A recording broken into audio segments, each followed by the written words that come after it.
सलामत रख के मैं मिसाल के तौर पे आपको समझा दूं।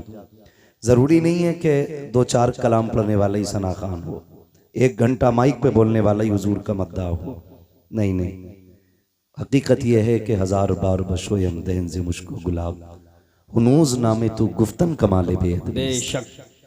आपको बताऊं, तारीख में आपने सुना होगा, कुरान की तफसीर में भी पढ़ा और सुना होगा कि अल्लाह के जलील क़द्र एक पैगम्बर हज़रत यूसुफ अलैहिस्सलाम, सुना है ना नाम हज़रत यूसुफ। और हमारे बुढ़े बुड्ढों को यूसुफ जुलेखा की कहानी बड़ी याद रहती। वो है ना, हजारों मर चुके और सैकड़ों तैयार बैठे। यूसुफ जुलेखे की कहानी अक्सर लोग जानते हैं। हज़रत यूसुफ अलैहिस्सलाम, मैं समझाने के लिए ये बात कह रहा हूँ, जब हज़रत यूसुफ की बोली लगी मिस्र के बाजार में, तो हुस्न इतना अजीम था कि हर कोई खरीदार बनना चाहता था। सबकी तमन्ना थी ये मुझे मिल जाए, मुझे मिल जाए। ऐलान हुआ यूसुफ उसे मिलेंगे जो सारी कमाई लेके आएगा, जो कुल कमाई लेके आएगा उसे यूसुफ मिलेंगे। तो बड़े बड़े अमीरों की लाइन तो लगी थी, साथ में अजीज़े मिस्र भी है। और उसने अपनी तिजोरी के दरवाजे खोल दिए। एक पल्ले पे हुस्न यूसुफ है, दूसरे पल्ले पे अजीज़े मिस्र की दौलत है। लेकिन अजीज़े मिस्र की कुल कायनात भी हुस्न यूसुफ की खैरात ना बन सकी। इतना हसीन रब ने हज़रत यूसुफ को बनाया। बताना ये चाहता हूं, जब अरबपति करोड़पति लोग हुस्न यूसुफ के खरीदार बन के खड़े थे ना, तो कुछ तमाशाइयों के बीच से एक शोर उठा, हटो बच्चों मुझे भी जाने दो, हटो बच्चों मुझे भी जाने दो। जब मुड़ के बच्चों ने, नौजवानों ने पीछे देखा ना, तो एक बूढ़ी औरत थी और उसके हाथ में रुई का धागा था। किसी ने कहा तू किधर जा रही है? कहा यूसुफ को खरीदना है। उसने कहा तू खरीदेगी? हाँ। कहा क्या लेके आई है? का ऐलान नहीं सुना, जो कुल खजाना लेके आएगा अपना वो ही खरीदेगा। का पूरी 5 सेर रुई का धागा है, यही मेरी सारी कमाई थी, ये लेके आ गई हूं। तो किसी ने कहा वापस चली जा, औकात क्या के 5 सेर रुई की और इसके काते हुए धागे की। देख यूसुफ की खरीदारी में बड़े बड़े अमीर लग गए हैं, अजीज़े मिस्र का कुल खजाना चढ़ गया है, तू धागे लेके आई है, वो हीरे जवाहिरात तुल रखे हैं। उसने कहा था जाने तो दो। कहा क्यों? कहा खरीदारों में खड़ा तो हो जाने दो। कहा क्यों? ताकि कयामत में अल्लाह जब यूसुफ के खरीदारों को पुकारेगा तो कम से कम खरीदने वालों में मुझ गरीब का भी नाम आ जाएगा। वाह वाह वाह। तो हम तो ये चाहते हैं ताकि कयामत में जब मुस्तफा के हस्सान को आवाज दी जाए तो हस्सान आगे बढ़े, उनके पीछे इमाम अहमद रजा खान आगे बढ़े और उनके पीछे हम सारे गुनाहगार आगे बढ़ जाए। सुभान अल्लाह। तो इसलिए आपसे कहा जाता है आप भी हिस्सा कर लिया करें। इसी को कहते हैं उंगली कटा के शहीदों में नाम लिखाना। वो तो निहायत सस्ता सौदा बेच रहे हैं जन्नत का, हम मुफलिस क्या मोल चुकाएं अपना हाथ ही खाली। हम मुफलिस क्या मोल चुकाएं अपना हाथ ही खाली है। आज की ये महफिल सजाई और शुक्र रब का, किसी की टोपी से ऐसा नहीं लग रहा है कि यहां पे कोई फिरका बना के बैठा है या कोई अलग जमात लेके बैठा है। अल्लाह आपको सलामत रखे। ये खुशबू पूरे मुल्क में होनी चाहिए कि एक ही सफ में खड़े हो गए महमूद अयाज, ना कोई बंदा रहा ना कोई बंदा नवाज। आज की अजीम महफिल हुजूर की विलादत की, हुजूर की विलादत से मंसूब करके सजाई गई है। हुजूर आए, कायनात में बहार आई। सुभान अल्लाह। मेरे इमाम इश्क मोहब्बत कौन, जिनके बारे में आज दुनिया कहती है डाल दी कल्ब में अजमत मुस्तफ़ा। सुभान अल्लाह। सैयदी आला हजरत पे लाखों सलाम पढ़ें, सैयदी आला हजरत पे लाखों सलाम। लाखों सलाम। सारे ही आला हजरत वाले हैं अल्हम्दुलिल्लाह, है ना। अगर हो किसी को एतराज तो खड़ा हो जाए भाई, आज उसी से ही बात कर ली जाए, है ना। सारे ही आला हजरत वाले। डाल दी कल्ब में अजमत मुस्तफ़ा सैयदी आला हजरत पे लाखों सलाम।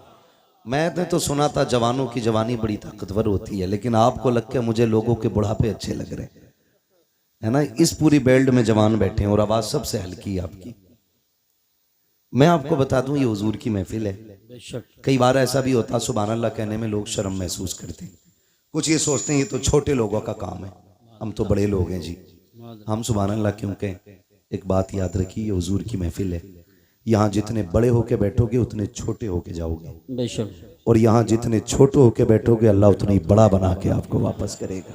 सुभान अल्लाह। हुजूर की महफिल है। लोग कहते हैं क्या मिलता है जलसों से? मैं कहता हूँ तेरी नीयत अच्छी नहीं, हम जलसे में गए वैसे ही आ गए, कोई फर्क नहीं पड़ा। मैंने लोग मदीने से खाली लौट आते हैं, तू जलसे से खाली लौट गया तो कौन सी बड़ी बात है? लोग मदीने से लौट आते तो क्या मतलब मदीने में कुछ नहीं मिलता? लेकिन जिन्होंने पाया उन्होंने तो ये कहा ना, मंगतों का हाथ उठते ही दाता की देन थी, बेशक। दूरी कबूल और अर्ज में बस हाथ भर की है, मांगेंगे मांगे जाएंगे मुंह मांगी पाएंगे, सरकार में ना ला है ना हाजत अगर की है। जिन्होंने उनको देते देखा है उन्होंने तो ये कहा ना, कौन देता है देने को मुंह चाहिए, देने वाला है सच्चा, देने वाला है सच्चा, देने वाला है सच्चा हमारा नबी। जिन्होंने देखते हुए देखा है उन्होंने तो बड़ी शान से कहा, आता है फकीरों पे उन्हें प्यार कुछ ऐसा, खुद भीख दें और खुद कहें मंगते का भला हो। बेशक। लोग कहते जलसों में क्या रखा है? मैं कहता हूं महफिल में आके बैठ, खुदा की कसम अगर नीयत अच्छी हो, नींद यहां आ जाए तो फिर ख्वाब में शैतान नगी आमीना का लाल आया करता है।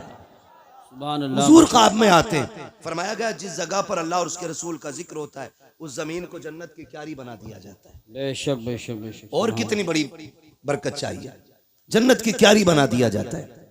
तो यहां कोई बड़ा होके ना बैठे, सारे हुजूर के नौकर बन के बैठे। हम भी हुजूर के नौकर, आप भी हुजूर के नौकर।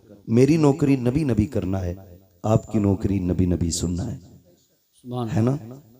बस और मुझे जो कुर्सी मिली है वो इसलिए ताकि आसानी से मैं आपसे मुखातब हो सकूं। जी जी जी बेशक। बाकी कोई मेरे 8 हाथ पैर नहीं है, 4 आंखें नहीं है। मैं भी आप ही की तरह समाज में रहता हूँ। बहुत गौर से मेरी बात सुनने की कोशिश करें।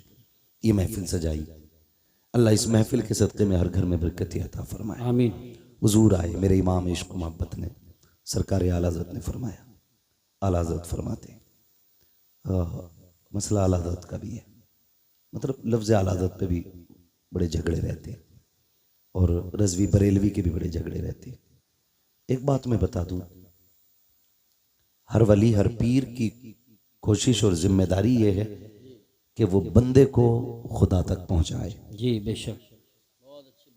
समझ रहे ना क्या जिम्मेदारी है बंदों को? खुदा तक। बोलें आप लोग, खुदा तक पहुंचाएं।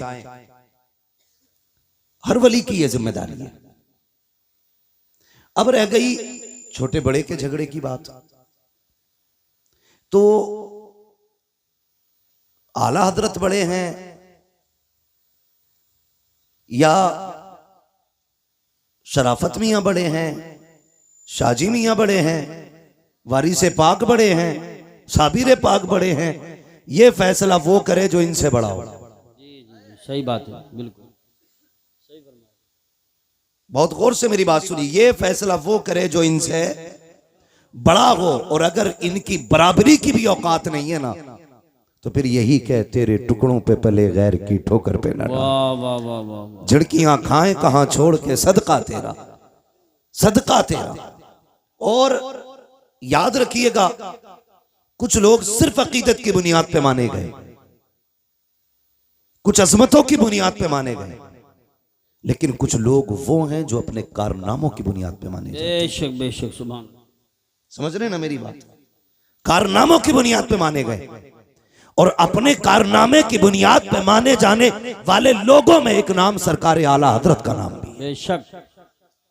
मैं ये पूरी जिम्मेदारी के साथ कहता हूं, अल्लाह का शुक्र है कि मैं सिलसिले से जुड़ा हूं बरेली शरीफ। जी अल्हम्दुलिल्लाह। अगर मैं बरेलवी सिलसिले से ना भी होता, कादरी ना होकर के चिश्ती होता या किसी और सिलसिले से होता, फिर भी मैं इमाम अहमद रजा का दामन नहीं छोड़ता। जी बेशक। क्योंकि हम इमाम अहमद रजा को इसलिए नहीं मानते कि वो हमारे पीर घराने से हैं, हम इसलिए मानते हैं क्योंकि आज तक वो मेरे मुस्तफ़ा की इज्जत और नामूस पे पहरे दे रहे। सुभान अल्लाह सुभान अल्लाह। वाह वाह वाह वाह वाह। इसलिए मानते हैं हम उन्हें कि वो आज तक मेरे मुस्तफ़ा की अजमतों पे पहरे दे रहे हैं। आज तक उन्होंने हमारे अकीदे की हिफाजत की हुई है, अगर यही बात होती तो हम अजमेर वाले को नहीं मानते, हम कहते थे वो हमारे सिलसिले में नहीं है, लेकिन हम अजमेर वाले को बरेली वाले से ज्यादा मानते हैं। जी बेशक, सुभान। क्योंकि ईमान लाने वाले को मोइनुद्दीन कहा जाता है, ईमान बचाने वाले को इमाम अहमद रजा खान कहा जाता है। सुभान अल्लाह। तो हम अपने मोहसिन का एहसान माने।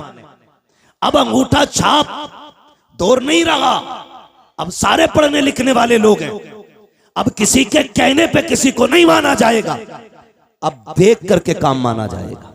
इमाम अहमद रजा को सिर्फ नारे की बुनियाद पे नहीं, हकीकत यह है कि उनके कारनामे को पढ़ने की जरूरत है, उनकी तहकीकात को समझने की जरूरत है। इमाम अहमद रजा की पूरी जिंदगी पढ़ लीजिए, न अपने बाप का तहफ़्फ़ुज़ किया है, न खानदान का तहफ़्फ़ुज़ किया है, न नस्ल का तहफ़्फ़ुज़ किया है। खुदा की कसम, आज खान साहब अगर मोहतरम मेरी नजर में है इसलिए है कि उस खानदान में बरेली का अहमद रजा खान पैदा हुआ है, लेकिन उसके बावजूद मैं कहता हूँ इमाम अहमद रजा को इसलिए नहीं माना गया कि पठान घराने से ताल्लुक रखते हैं, इसलिए नहीं माना गया कि काबुल का खानदानी पठान है मेरा रजा, इसलिए माना गया कि जब अज़मत और नामूस पे उंगलियां उठाई गई, जब इल्मे गैब पर उंगली उठाई गई तो सारे खामोश थे। सबसे पहले उठने वाली आवाज को इमाम अहमद रजा की आवाज कहा जाता है, बरेली की आवाज कहा जाता है। मेरे इमाम ने जब इज्जत और नामूस पे बात मुस्तफा की आई थी और जब लोगों ने यह कहा था कि वो बड़े भाई की तरह है, गांव के चौकीदार की तरह है, तब मेरे इमाम ने कहा था खामोश हो जाओ, उनकी अजमत तो ये है, सरवर कहूं के मालिक को मौला कहूं तुझे, बागे खलील का गुले सेवा कहूं तुझे, तेरे तो वस्फ ऐबे तनागी से ऐबरी हैरा हूं मेरे शाख में क्या क्या कहूं तुझे। नारे तकबीर, नारे रिसालत, नारे गौसियत, मसलके आला हजरत, फैजान आला हजरत हजरत अल्लामा मुफ्ती हम्माद रजा साहिब क़िबला उलमाए अहले सुन्नत। सुभान। ये है दामन, ये है गिरेबां, आओ कोई काम करें, मौसम का मुंह तकते रहना काम नहीं दीवानों का। बेशक। अब हमें घर के झगड़ों से निकल करके बाहर के झगड़े देखने, घर के झगड़ों से निकल के बाहर के झगड़े देखने हैं। अब शजरों पे फख्र नहीं करना है, बेशक। अब मुरीदों की रजिस्टर्ड नाम बताकर के इलाकों पे कब्जों पे बात नहीं होगी। क्या कहने हैं, वाह वाह वाह वाह वाह। अब ये नहीं कहा जाएगा मेरा पीर अफजल या तेरा अफजल, अब ये कहा जाएगा सबसे आला वो औला हमारा नबी, सबसे बाला वो बाला हमारा नबी, सारे अच्छों में अच्छा समझिए जिसे, है उस अच्छे से अच्छा हमारा नबी, सब चमक वाले उजलों में चमका किए, अंधे शीशों में चमका हमारा नबी। सुभान अल्लाह, सुभान अल्लाह। बहुत खूब, बहुत खूब। और मैं तो खानकाही लोगों से भी गुजारिश करूंगा, अब वक्त बैठने का नहीं है, निकलो अब हुजूर की अजमत के लिए, निकलो उनकी नामूस के लिए। किसी की इज्जत मेरे हुजूर की इज्जत से बड़ी नहीं, किसी का खानवादा मेरे नबी के घराने से आला नहीं, कोई भी इज्जत और रफात में मेरे आका से आला नहीं। याद रखिएगा, अब इज्जत उसी की जाएगी जो हुजूर की नामूस की बात करेगा, जो हुजूर की इज्जत की बात करेगा। अब हमें खानकाही झगड़ों में नहीं पड़ना है, अब हमें पीरों की अफजलियत नहीं, अब हमें अपने नबी की बात करनी है, हम अपने नबी की बात करनी है। क्या तमाशा कम नहीं बना, क्या क्या न किया गया। हमारे खानदानी झगड़ों ने भाई को भाई के खिलाफ खड़ा कर दिया, अपनों को अपनों का कातिल बना दिया। मेरे भाई किस ख्वाबे गफलत में हो, कचहरी जाके देख लो, जाकर के खुदा की कसम मुकदमे सबसे ज्यादा हम पर हैं, जेलों में जाके देखो हमारी तादाद सबसे ज्यादा है। इमरजेंसी वार्ड में चले जाओ, सर फटे टूटे फूटे सबसे ज्यादा मुसलमान आ रहे हैं। मुझे बताओ तो सही, टांगे तोड़ने वाला कौन है, सर फोड़ने वाला कौन है? अब्दुल्लाह का सर अब्दुल रहमान ने फोड़ा है, अब्दुल रहीम का सर अब्दुल गफूर ने फोड़ा है। आपस के झगड़े हमारे हैं। मेरे भाई मैं कुछ कहना चाहता हूं, अब वक्त बहुत सर से ऊपर जा चुका है। जो कहा गया था जमाना अपनी चाल चल चुका है। अब गुलाम मुस्तफा को बेदार होने की जरूरत है। किस चीज का झगड़ा है? इसने मेरे पीर को नहीं माना, इसने मेरे हजरत के हाथ नहीं चूमे। बंद करो सबके हाथों को चूमना, अब सिर्फ उसके हाथ चूमे जाएंगे जिन हाथों में मुस्तफा के लिए हथकड़ी होगी। अब उसके कदमों को सर का ताज बनाया जाएगा जिसके कदमों में नबी के लिए बेड़ियां होंगी, और ऐलान किया जाएगा तुम्हें जाना तुम्हें माना, न रखा गैर से काम, लिल्लाहिल हम्द में दुनिया से मुसलमान गए। नारे तकबीर, नारे रिसालत, देखो हमारे नबी की शान, बच्चा बच्चा है, देखो हमारे नबी की शान। ए गुस्ताख, ए कुत्ते, देखो हमारे नबी की शान। बच्चा बच्चा है कुर्बान। वो भाई निकलो इन झगड़ों से, कब तक झगड़े करोगे ये? मेरा अफजल मेरा अफजल। वो भाई कितनी देर? ठीक है, मैं किसी के पीर के खिलाफ नहीं बोलता, मैं जानता हूं 2 रोटी खाते हो, घास तो खाते नहीं हो। जो जाकर के किसी ऊंट को पीर बना लोगे, किसी बकरे को पीर बना लोगे, 2 रोटी खाते हो, सोच समझ के फैसला किया होगा। और अगर डूब भी गए हो कहीं जाकर के तो आप जिम्मेदार होगे। उलमा का काम बताना है, हाथ पकड़ के मनाना नहीं। मर्जी है, लेकिन कहीं भी रहो हुजूर की इज्जत के पहरेदार रहो, हुजूर की इज्जत के पहरेदार रहो। कहां कहां तुम्हें टारगेट नहीं किया जा रहा है, तुमसे जरा सी गलती हो जाती है, इतने बड़े केस की इतनी बड़ी फाइल तैयार की जाती है, नाम पूछ करके फंसाया जाता है। अगर चेकिंग में नाम अब्दुल्ला आ गया, क्या हमने चौकों में नहीं देखा? चलो रामपुर दुराया खड़े होके मैं खुल के बात करता हूँ, हाथ कंगन को आरसी क्या, पढ़े लिखे को फारसी क्या। खुदा की कसम चौक में जाके देखो, सारा पानी खुमार उतर जाएगा। क्या दौलत तुम्हारे पास है? 20 बीघे जमीन है तो अपने भाई को जमीन पे गाड़ने पे लगे हो, 50 बीघे के मालिक बन गए हो तो अपनों के दुश्मन हो गए हो। औकात क्या के 100 बिगलने की मिनट नहीं लगते, चुटकियों में बिक जाया करती है। कोई औकात जमीन और जायदाद की नहीं है। बड़े बड़े अमीरों को पैदल होते देखा है हमने, नंगे पैर वालों को गाड़ियों में चलते देखा है। दौलत का कोई खुमार नहीं, गुर्बत कोई लानत नहीं है। बदलो अपने रवैयों को, खुदा की कसम फख्र अगर करना है तो फिर इश्क़ रसूल पे फख्र करो, गुलामी मुस्तफा पे फख्र करो। दौलत की औकात क्या है? कितने पैसे वाले मदीने न जा सके, कितने गरीब मुस्तफा हर साल बुलाते हैं, किसी को कोई लेके चला जाता है, किसी को कोई लेके चला जाता है। अगर दौलत असल होती तो खुदा की कसम कभी गरीब मदीने न जाता, और अगर दौलत असल होती तो कोई कमजोर हुजूर के चौखट तक न जाता। लेकिन हमने तो ये देखा है, महबूब की महफिल को महबूब सजाते हैं, आते हैं वही जिनको सरकार बुलाते हैं। सुभान अल्लाह माशाअल्लाह। निकलो इन झगड़ों से। हर गांव की ये कहानी है, हर गांव की ये कहानी है। बताओ ये, मगर ये याद रखना, हम किसी जाली पीर को किसी कीमत पे बर्दाश्त नहीं करेंगे, इसलिए कि पीर का काम खुदा से मिलाना है। और अगर वो ईमान पे डाका डालेगा तो फिर लकुम दीनुकुम वलिय दीन, फिर कोई मुरव्वत नहीं, फिर लात मार देंगे। हम आपको एक बार बताएंगे, इसके चंगल से बच जाओ, वरना दुनिया भी बर्बाद आखिरत भी। फिर काम आपको करना। मेरे भाई निकलो और हुजूर की इज्जत की बात करो, हुजूर की नामूस की बात करो।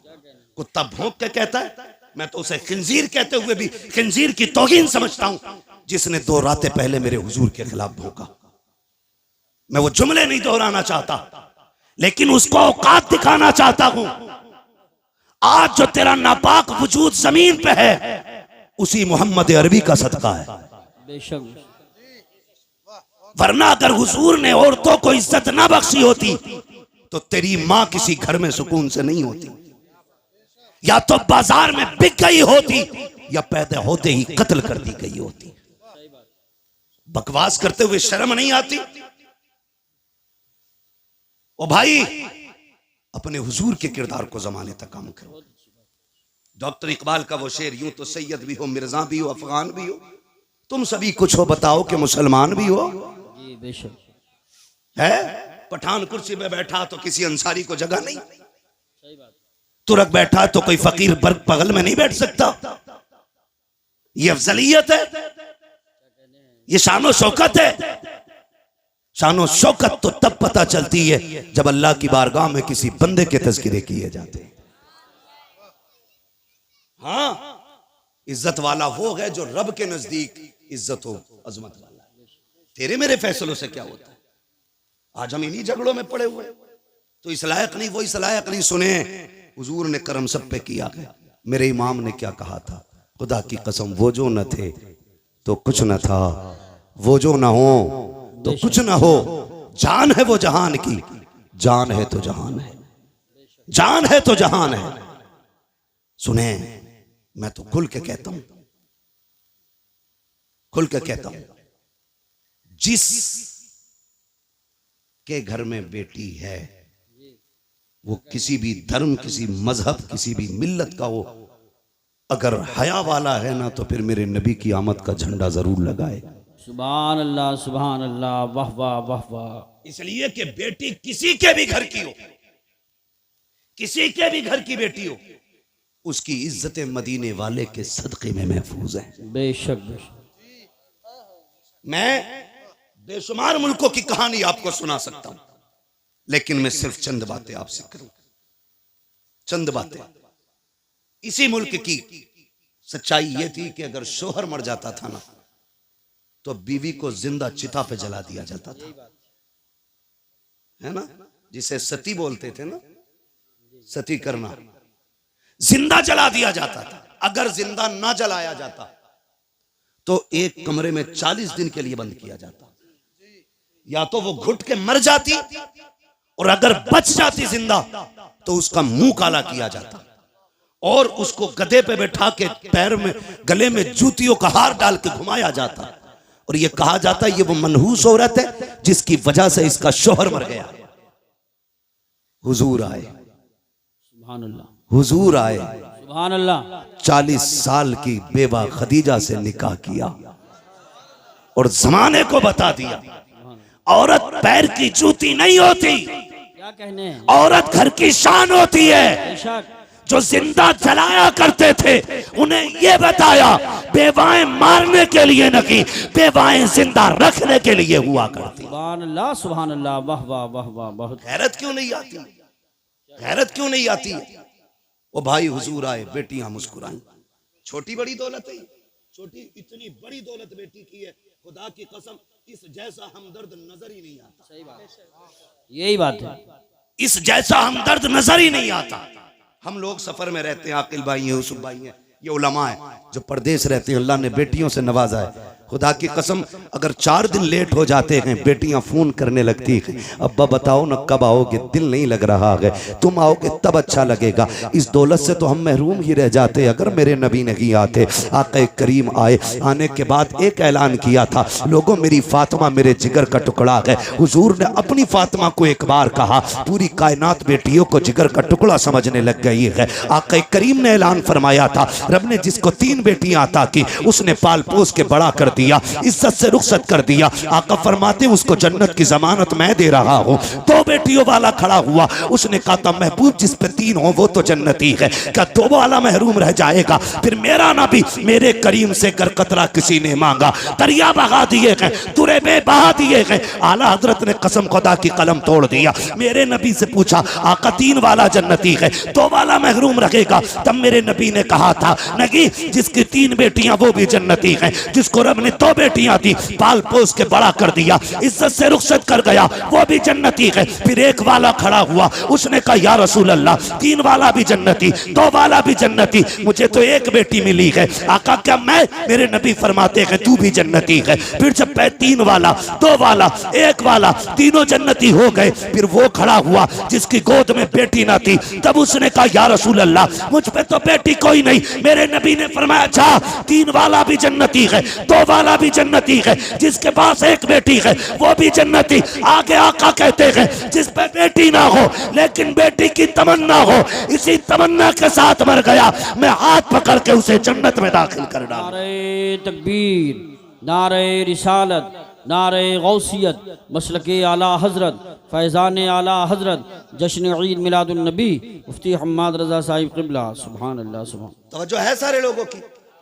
इतनी बड़ी दौलत, आका करीम जन्नत बांट रहे हैं, जन्नत हुजूर के सदके में मिल रही है।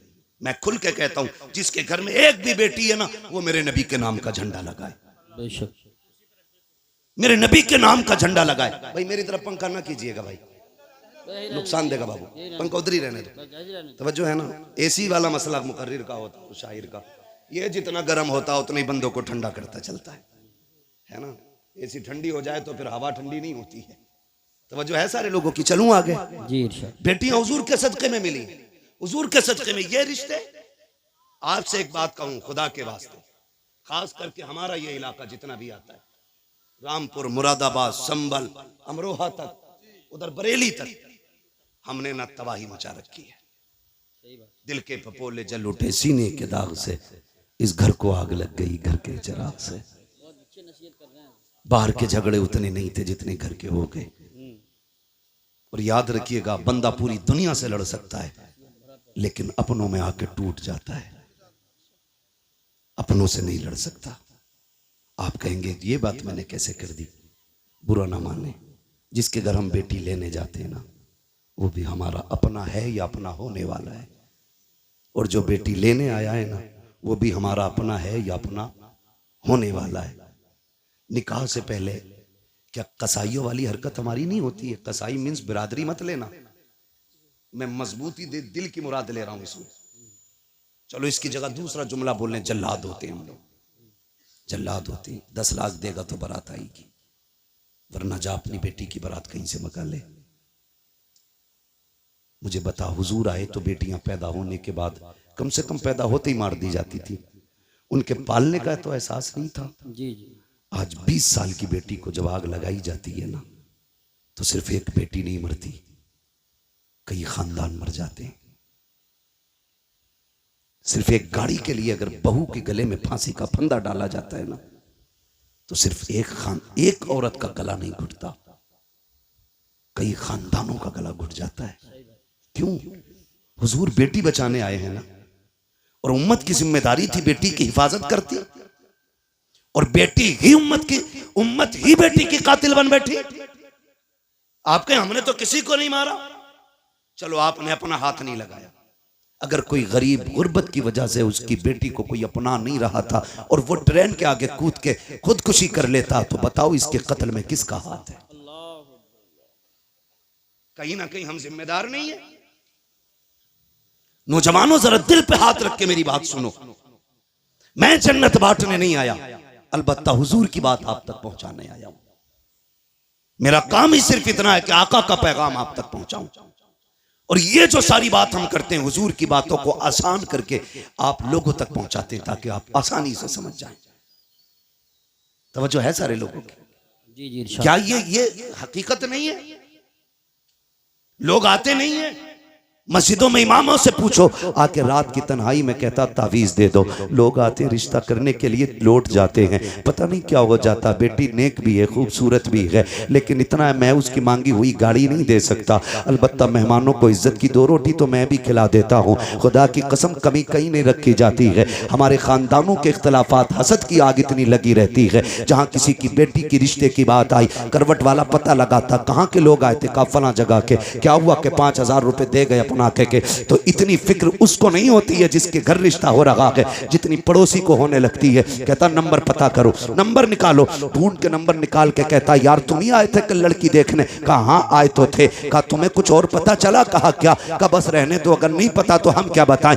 इतनी सी बस एक तीली दिखाने की जरूरत होती है। गरीब की बेटियों की हसरतें सीने में दब के रह जाया करती हैं। हद तो तब हो जाती है जब बारात आने में 8 दिन रह जाते हैं, या बारात वाला दिन होता है, खानदान से फोन चला जाता है, मोहल्ले से फोन की घंटी बज जाती है, बारात लेके तो आ रहे हो, लेकिन याद रखना यहाँ तुम्हारे लिए कोई इंतजाम नहीं है, रुसवाई हो जाएगी। इतने जुमले होते हैं, खुदा की कसम पलट के फोन आता है, लड़के वाले कहते हैं सुनो जी बारात नहीं लेके आ रहे हैं, अपना इंतजाम कोई और कर लो। बेटी का बाप रो के कहता है कोई खता हो गई हो तो बताओ, कोई कमी आज तक की हो तो बताओ। सुनो तुम आए थे, हमारे पास 5000 का इंतजाम था, हमने 5 का कर्जा लेके तुम्हारी मेहमान नवाजी की थी, तुमने हमसे 10 लाख मांगे थे, मेरे पास 5 लाख थे, मैंने बेटे के हिस्से की जमीन बेच करके तुम्हें 10 लाख दिए थे। बताओ तो सही किस जगह पे औकात से बढ़ करके तुम्हारे लिए नहीं कहा, नहीं किया। खुदा की कसम जब बाप रो के इतना कहता है, सामने वाला बंदा साफ कह देता बारात नहीं लानी है, हमें आना ही नहीं है, तुम जो चाहो करो। मुझे बताओ तो सही तेरी एक फोन की घंटी ने किसी की जिंदगी में आग लगा दी है, किसी बाप की जिंदगी भर की खुशियों को तबाह कर दिया है। और ये तो बाप का दर्द है, उस बेटी के दर्द को कौन समझेगा जिसके हाथों की मेहंदी लगी की लगी रह गई, जिसके बदन पर सुर्ख जोड़ा चढ़ा था लेकिन निकाह तक ना पहुंच सकी है। कौन समझेगा उस बेटी के दर्द को जिसने अपने जीते जी अपने आप को बेवा महसूस किया हो। और तुम्हें खुदा का वास्ता अगर किसी का दिल दुखाया इस तरह, दुनिया का तावीज तो क्या पीर गले में लटका लेना, कुछ नहीं हो सकता है। अगर सुकून चाहते हो टूटे दिल जोड़ दो, खुदा तुम्हारे रिश्ते अपनी रहमतों से जोड़ डाले। नारे तकबीर, नारे रिसालत, नारे गौसियत, मसलके आला हजरत, जश्न ईद मिलादुन नबी, उलमाए अहले सुन्नत। सुभान। हुजूर बेटियां बचाने आए हैं, बहुत अच्छा पैगाम पेश। बचाने आए हैं, वो हमने बेटियों के ही गले काट दिए। आज उसके आगे बेटी है, कल तेरे आगे भी बेटी होगी, कल तेरे आगे भी बेटी होगी। मैं खुल के यूसुफ भाई कहता हूं, दूसरों की बेटी पे सितम करो और ख्वाब देखो मेरी बेटी रानी बने, हो ही नहीं सकता। उसूल याद रखो, तुम दूसरे की बेटी को इज्जत दो, अल्लाह तुम्हारी बेटी को इज्जत अता फरमाएगा। बेशक ये उसूल है, तुम दूसरे की बेटी को इज्जत दो, अल्लाह तुम्हारी बेटियों को इज्जत अता फरमाएगा। कितना अजीम रिश्ता दिया रब ने। हुजूर आए, खुदा की कसम बेटियों वाली दौलत मिल गई। और मेरे आका तो कभी अपनी शहजादी को देख के खातून जन्नत को फरमाते थे, फातिमा उम्मी बाद उम्मी, फातिमा मेरी माँ के बाद मेरी माँ है।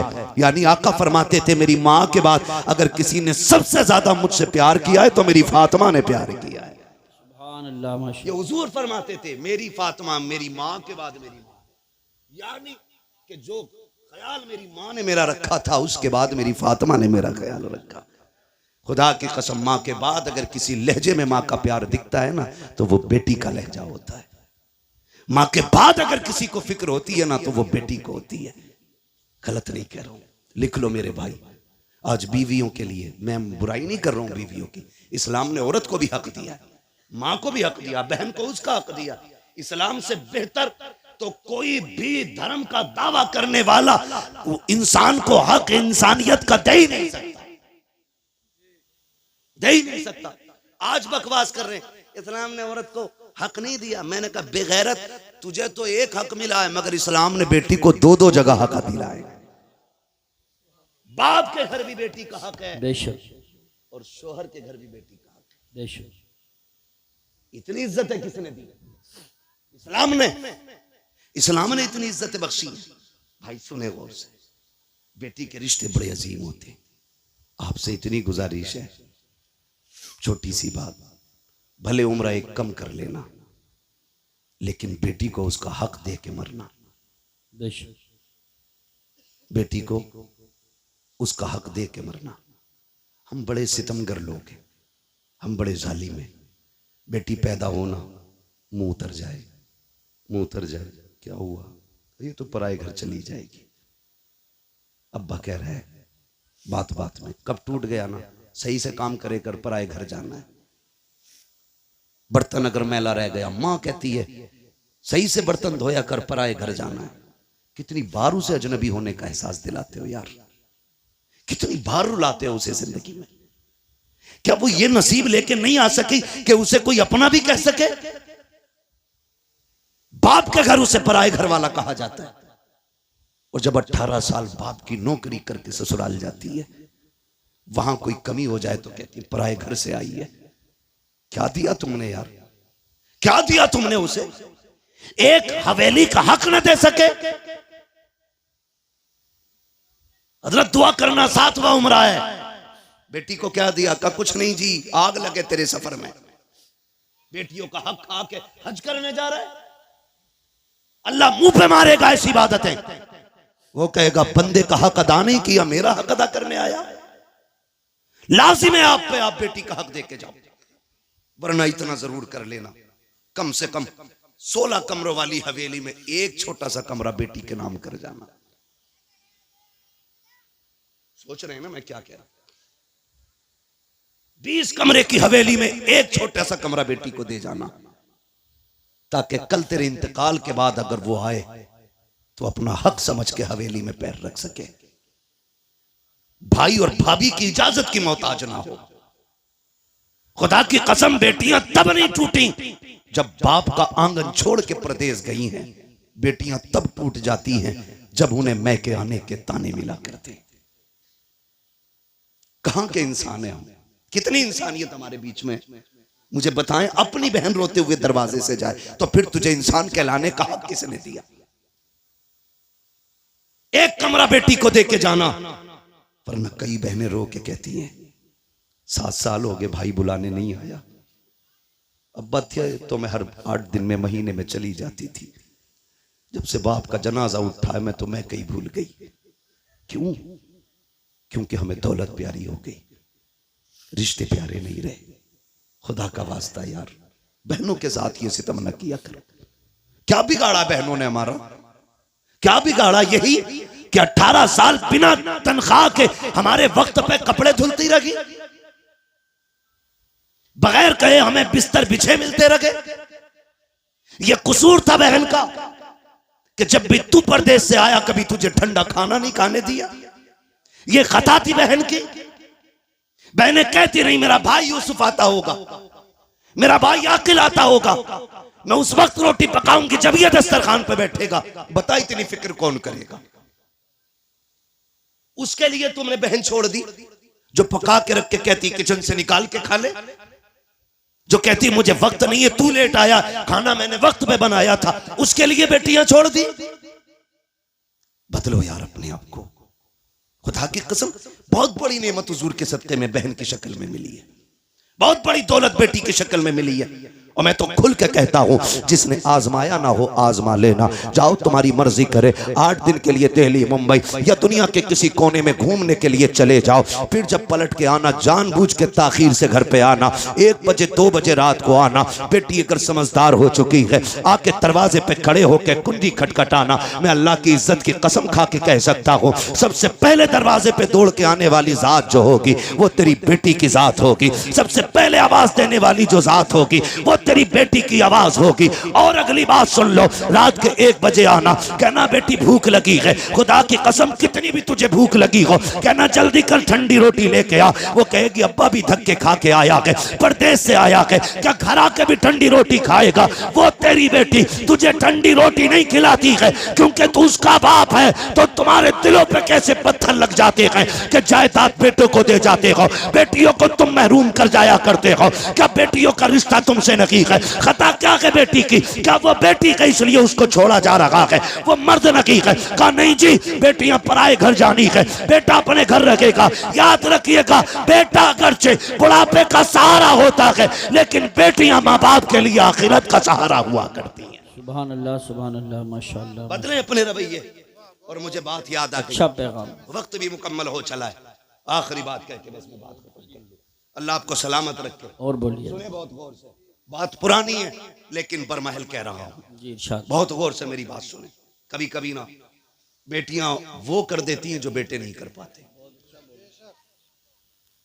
कभी कभी बेटियां वो कर देती हैं जो बेटे नहीं कर पाते हैं। अगर आप सोचे कि मैं बेटों की बुराई कर रहा हूं तो मैं भी बेटा हूं, आप भी बेटे। मैं रवैये बता रहा हूं, जी जी जी रवैये बता रहा हूं, वरना बेटा तो अब्दुल कादिर जिलानी जैसा हो तो लाके दिखाओ। सुभान अल्लाह। आलम अरवाह में भी वली है, माँ के शिकम में भी वली है और दुनिया में आने के बाद भी वली है। बेशक।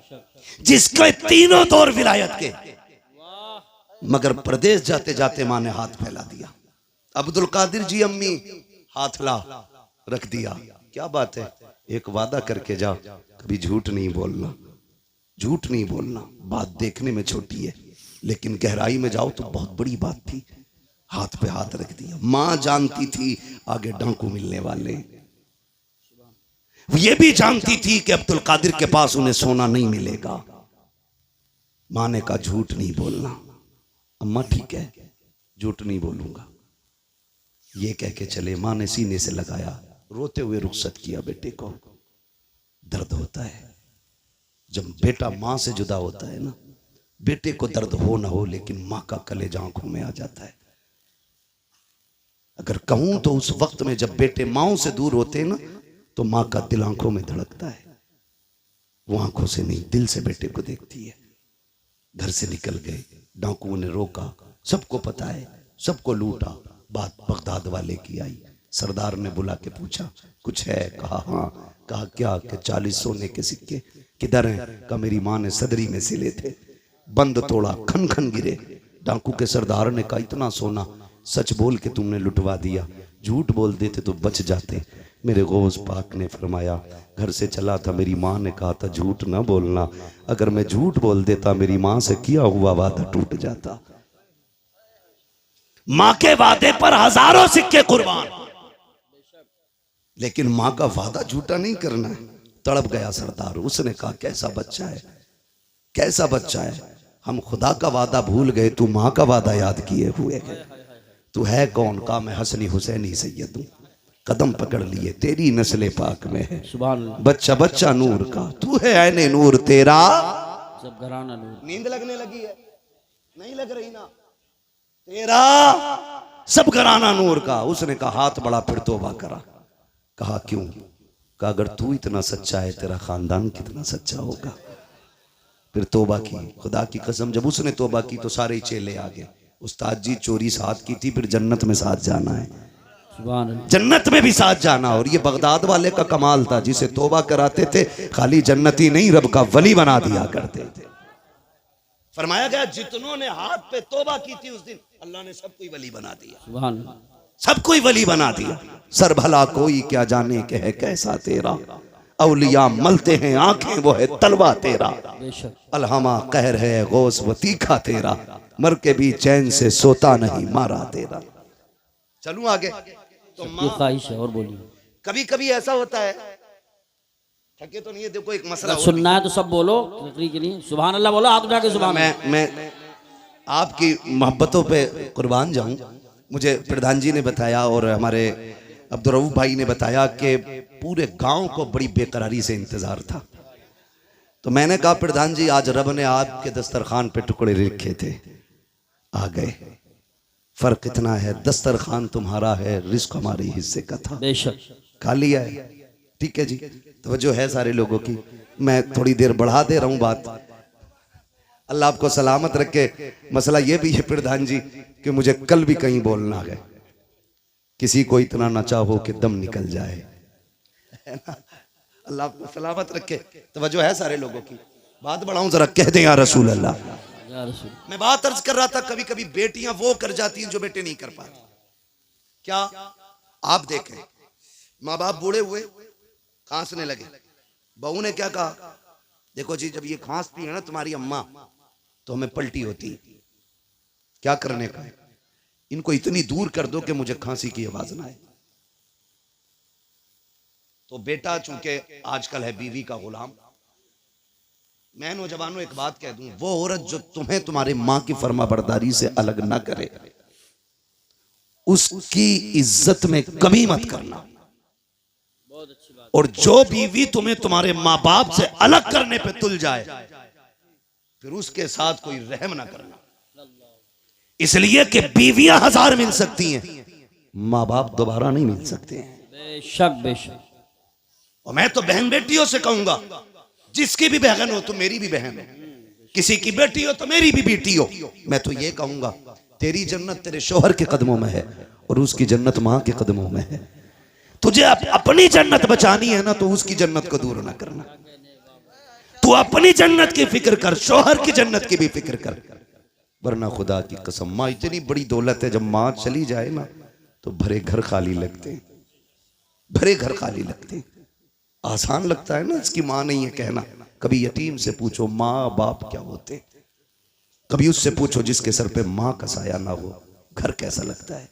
कसम खा के कह सकता हूं मैं, उम्र 70 साल हो गई हो, 80 हो गई हो, बाल सफेद हो गए हो, और फिर भी पूछो अम्मा याद आती है, वो भी रो के कहेगा आज भी लगता है जैसे चौखट पे उसे मेरा इंतजार है। आज ना मैं नौजवान बैठे मेरे सामने, अम्मा कहती है ना जरा जल्दी आ जाया कर, सुन तू इकलौता है, कोई नहीं है तेरे सिवा। कहता कम भौंका कर, मैं दोस्तों के साथ था दुश्मनों के नहीं। ये जुमले हमारे होते हैं। अम्मा को बड़ी फिक्र होती है, बड़ी फिक्र होती है औलाद की। उससे कभी गुस्से में बात ना करना यार, उसका दिल टूट जाता है। एक माँ बड़ी हसरतों से औलाद को पालती है, उसे बेवा की परवरिश का तो कोई जवाब ही नहीं। मां बन के भी हक अदा करती है, बाप बन के भी वही हक अदा करती है। कभी भी उल्टे लहजे में बात ना करना। वो अगर तुमसे कहती है ना देर हो गई है जल्दी आ जाया कर, तुम कहते हो नहीं नहीं दोस्तों के साथ था। कसम खा के कहता हूं, तुम दोस्तों के लिए मां को छोड़ रहे हो, दोस्तों के लिए मां को छोड़ रहे हो आप। अल्लाह। जिस दिन मुसीबत आ गई सारे दोस्त साइड में खड़े हो जाएंगे और मुसीबत में तेरे साथ तेरी मां नजर आएगी, बेशक। तेरा बाप नजर आएगा। वो मुझे उस बंदे की बात आज तक नहीं भूला मैं, पैसे वाला बंदा, अल्लाह ने दौलत से नवाजा है। दौलत जब होती है ना तो मैं, अगर रब ने कसरत से पैसा दिया है ना तो वो भी सुन ले जरा मेरी बात कान खोल के। फरमाया गया हर काम एतदाल के साथ करें, मियाना रवि रखें, पैसा कसरत से है तो फिर जिंदगी होटलों में ना गुजारे, और पैसा नहीं है तो फिर लान तान किसी को ना करें। ठीक है जी, आप मियाना रविश रखें, पैसा कितने भी आ जाए दरमियानी तौर पे जिंदगी गुजारें, ताकि कल अगर बुरे दिन भी आ जाए तो कोई हमें जलील ना करे, रुसवा ना होना पड़े। बहुत ऊपर लेवल चढ़ के नहीं। आज 4 लोग जूता उठाने वाले, 5 पानी पिलाने वाले बन गए फटीचर, तो फिर लोटा भी पकड़ना नहीं आ रहा है। बहुत अच्छा पैगाम। मियाना रविश रखा करें। पैसे वाला था, दौलत दी अल्लाह ने, सैकड़ों दोस्त, अमीरों के बहुत दोस्त होते हैं, और गरीब को तो कोई वक्त पे कर्ज भी नहीं देता यार, उधार भी कोई नहीं देता। लोग उधार भी उन्हें देते हैं जो गुंजाइश वाले लोग होते हैं, कमजोर को तो हम उधार तक नहीं देते। देगा कहां से ये, देगा कहां से ये? अल्लाह ने तुझे अगर 10,000 देने की हैसियत नहीं दी, 1000 दे के काम चला दे उसका, और जब तक तू इसे ढील देता रहेगा अल्लाह तुझे हर दिन 1000 रुपए सदका करने का सवाब अता करता रहेगा। सुभान अल्लाह। आम के आम इस्लाम में गुटलियों के भी दाम वाह वाह वाह वाह वाह। है, तो होता नहीं है यकीन करें, अमीर मर जाए या बीमार हो जाए, यूसुफ भाई अस्पताल, गरीब चला जाए, गरीब, तो लोग खैरियत भी इसलिए नहीं पूछने जाते कहीं कर्जा ना मांग ले, कहीं पैसा ना ले ले, और पैसे वाले की टांग टूट जाए तो सारी पड़े होंगे, फुर्सत नहीं मिलेगी, बेंच पे जगह नहीं मिलेगी बैठने की। 4 आ रहे हैं, 4 जा रहे हैं, पता है जिस दिन जुड़ जाएगी घर के ही काम आएगा। मतलबी लोग हैं हम, मतलबी लोग। बीमारी तो छोड़ो, गरीब का तो जनाजा भी नहीं उठाना चाहते हम लोग। अल्लाह अकबर। अमीरों के जनाजे में बढ़ बढ़ के कांदा देते हैं। ये इस्लाम नहीं है, ये इस्लाम नहीं है। मेरा नबी है, अरब की जमीन है, तपती हुई गर्मी है। औरत आई, उसने इशारा किया, हुजूर तपती हुई दोपहरी में उठे, जाके बातें करने लगे। बहुत देर तक बात करती रही। जब वो अपनी मर्जी से बात करके गई, सहाबा कहने लगे, महबूब आपको 63 साल जिंदगी में पूरी कायनात संवारनी है, आप इतना कीमती वक्त उस पागल के लिए खर्च कर दिया, इसे कोई मुंह नहीं लगाता। मेरे नबी के नबूवत वाले होठ खुले और आका करीम ने फरमाया, सहाबा जिसे कोई मुंह नहीं लगाता क्या उसे मैं भी मुंह ना लगाया करूं? सुभान अल्लाह, माशाअल्लाह। मेरे हुजूर ने फरमाया, जिसे कोई सीने से नहीं लगाता उसे सीने से लगाने के लिए मैं आया हूं। ओ भाई, ये सुन्नत है हुजूर की, जिसे दुनिया जलील करे तुम उसे इज्जत दो, तुम इसे इज्जत दो। मैं अर्ज कर रहा था, बात बढ़ गई। कहां खोले हैं गेसू यार ने, खुशबू कहां तक है। कभी कभी बेटियां वो काम कर जाती हैं जो बेटे नहीं कर पाते। माँ बीमार हुई, बाप बीमार हुआ, बेटे ने छोड़ दिया, लेकिन बेटियां नहीं छोड़ा करती, बेटियां नहीं छोड़ा करती। अगर गलत कह रहा हूं तो बताओ। तुम जिन्हें लावारिस समझ के ना जायदाद का एक बीसा जमीन नहीं देके जाते जो उसका अपना हक है, जी जी जी, बीघे भर की हवेली में एक बैठक उसे नहीं देके जाते, तुम्हें क्या लगता है? खुदा की कसम सुने, हमने जनाजे ऐसे भी देखे, जब बाप का जनाजा उठता है तो बेटियां जनाजों के साथ दौड़ी हैं कि हमें भी इनके साथ ले जाओ। अब जीने का मतलब खत्म हो गया है।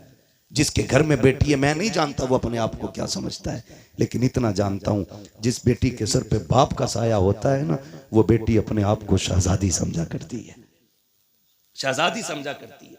बेटियां होती हैं, हम बेटियों को लावारिस कर देते हैं। सुने बेटी क्या होती है, बात याद आ गई तो मैं ये बात कर जाऊं। अल्लाह ने एक अमीर को 4 बड़ी बड़ी फैक्ट्रियां दी। कितनी?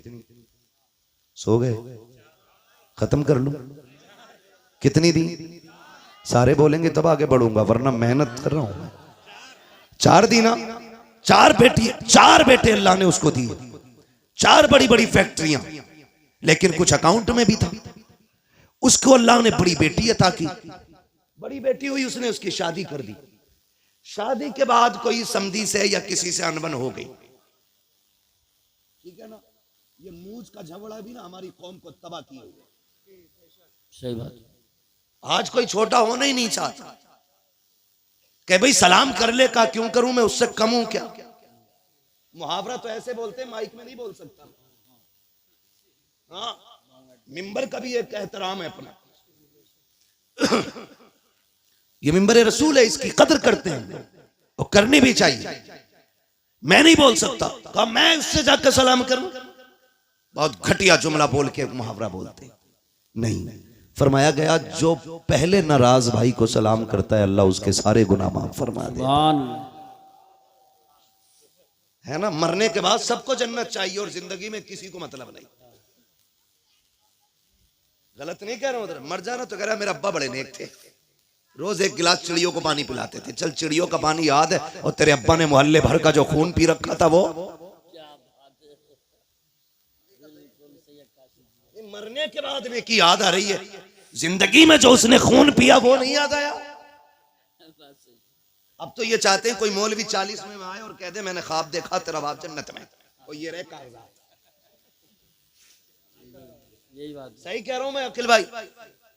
ये सोचे बैठे मुश्किल घड़ी है। हजरत अली कब्रिस्तान से गुजर रहे हैं, सलाम किया, अस्सलाम वालेकुम या अहल क़ुबूर। आवाज़ आई वालेकुम अस्सलाम। आपने फरमाया कब्र वालों बताओ क्या हाल है। उन्होंने कहा अली पहले ये बताओ जिन्हें हम छोड़ के आए थे उनके क्या हाल है। कहने लगे किन की बात कर रहे हो? कहा हम अपनों की बात कर रहे हैं। मौलाए कायनात फरमाते हैं किसे अपना कहते हो? वो तू जिसे बेवा छोड़ के आया था उसने निकाह कर लिया, जो तेरे यार थे उन्होंने दूसरे दोस्त बना लिए, और वो जो तूने हवेली बनाई थी ना, तेरे बच्चों ने इतनी दीवारें खड़ी की हैं कि घर का घरुआ बन गया है। तेरे बच्चों ने उनका नक्शा ही बदल के रख दिया। किन्हें अपने कह रहा है? अब तुम बताओ तुम्हारा क्या हाल है। उन्होंने कहा हम ये समझते थे बिल्डिंगें गाड़ियां ये कामयाब जिंदगी है। कहा कब्र में आए तो पता चला कि यहाँ पे दुनिया का सिक्का नहीं, जाके जमाने से बता देना यहाँ मदीने वाले की गुलामी का सिक्का चला करता। कहा कैसा पाया? कहा बहुत लज्जतें थी दुनिया में, लेकिन कहते हैं जब मौत का पहला झटका लगा ना, कहते हैं जो कड़वाहट मौत के पहले झटके पे महसूस हुई थी, अभी तक वो कड़वाहट हमारे मुंह से नहीं गई है। अल्लाह, खेल नहीं है। बदलो अपने रवैये।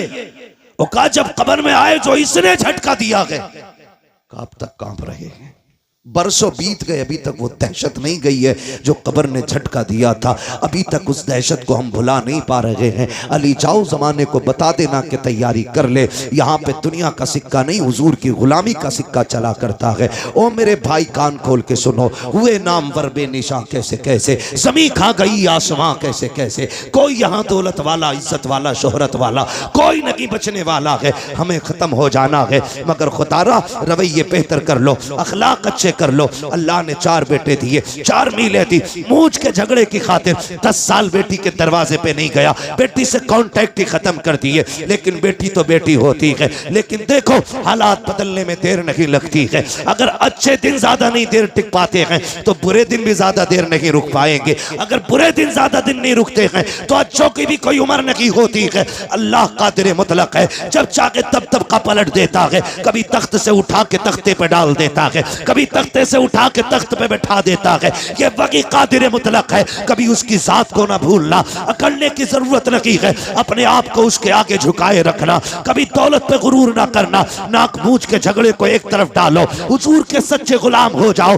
नाक की खातिर उसने 10 साल बेटी को नहीं देखा। इत्तेफाक से तबीयत खराब हुई, दर्द हुआ, हॉस्पिटल लोग लेकर के चले गए। डॉक्टर ने चेकअप करके कहा तेरे गुर्दे फेल हो चुके हैं, अब जिंदगी कम रह गई है। उसने कहा बड़ा पैसा है, इलाज की कोई सूरत? उसने कहा बच जाएगा अगर तुझे गुर्दा मिल जाए। उसने कहा जितना चाहे पैसा ले ले, अल्लाह ने बड़ी दौलत दी है, गुर्दा चेंज कर दे। डॉक्टर ने कहा नहीं जी ये गुर्दे मिला खरीदा नहीं करते हैं। कहा फिर? कई तेरा अपना गुर्दा देगा, उसके बाद तेरी जिंदगी बच पाएगी। बड़ा घमंड था उसे 4 बेटों पर, बड़ा गुरूर था उसको बेटों पर। उसने कहा 4 बेटों के लिए जिंदगी कुर्बान कर दी, पूरा हो गया इन्हें पढ़ाते लिखाते, क्या ये मेरे लिए इतना नहीं कर सकते? उसने कहा बुलाओ बेटों को। 4 बेटों को जब बुलाया गया, सबसे पहले बाप ने बड़े बेटे से कहा बेटे मैं कुछ और दिन जीना चाहता हूँ, तुम्हारे बीच रहना चाहता हूँ। डॉक्टर ने कहा जीना है तो एक गुर्दा लाना पड़ेगा। बेटे एक गुर्दा दे दे, मैं भी तेरे साथ कुछ दिन जी लूं। बेटे ने इतना सुना,